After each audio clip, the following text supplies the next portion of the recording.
4 रानियों वाले राजा की शिक्षाप्रद कहानी। एक बार एक ईसाई राजा था। उसकी 4 रानियां थी। वो अपनी चौथी रानी से सबसे ज़्यादा प्यार करता था। उसे महंगे कपड़े लादे रहता था, बेहतरीन खाना खिलाता था।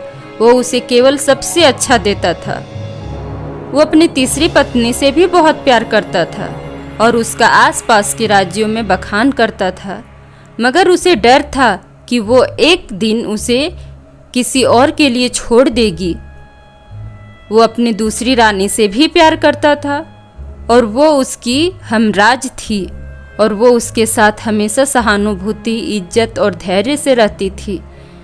जब भी राजा को कोई परेशानी होती थी तो वो उसे बताता था ताकि वो राजा को उस परेशानी का हल बता सके।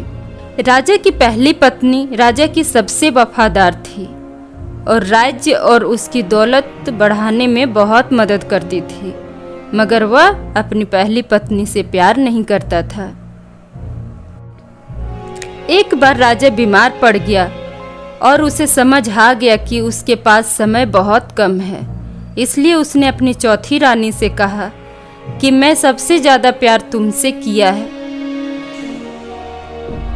और तुम्हें सबसे बेहतरीन तोहफे से नवाजा। मेरे पास समय बहुत कम है। अब जब मैं मरने जा रहा हूँ, क्या तुम मेरे साथ देने के लिए मेरे साथ चलोगी? तब उसकी चौथी पत्नी ने जवाब दिया कि बिल्कुल नहीं।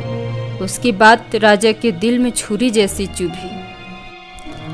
अब दुखी राजा ने अपनी तीसरी पत्नी से पूछा कि मैंने सारी जिंदगी तुमसे प्यार किया, अब मैं जा रहा हूँ, क्या तुम मेरे साथ चलोगी? नहीं, ऐसा तीसरी पत्नी ने जवाब दिया। जिंदगी बहुत अच्छी है और जब तुम मरोगे तो मैं दोबारा शादी करूँगी। अब राजा का दिल बैठ गया और वह अब ठंडा पड़ गया।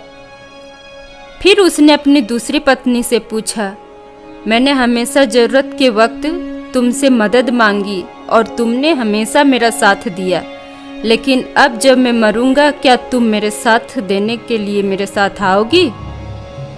माफ़ करना, इस बार मैं तुम्हारी मदद नहीं कर सकती। दूसरी पत्नी ने जवाब दिया। ज़्यादा से ज़्यादा मैं तुम्हें तुम्हारी कब्र तक छोड़ सकती हूँ। उसका जवाब बिजली की तरह राजा को लगा और वह बेहद दुखी हो गया। तभी एक आवाज़ आई, मैं आपके साथ चलूँगी और जहाँ आप जाएंगे वहाँ आपके साथ चलूँगी। राजा ने अपनी नज़र घुमाई तो उसकी पहली पत्नी खड़ी थी। वह बेहद कमज़ोर थी क्योंकि वो खाती नहीं थी। दुख से भरकर राजा ने कहा कि जब मेरे पास मौका था मुझे तुम्हारा बेहतर ध्यान रखना चाहिए था। दोस्तों, इस कहानी से यह सीख मिलती है कि हमारी चौथी पत्नी हमारा शरीर है। हम चाहे इसे सजाएं धजाएं, कितने भी दिल लगाएं, मृत्यु के समय साथ छोड़ जाएगी।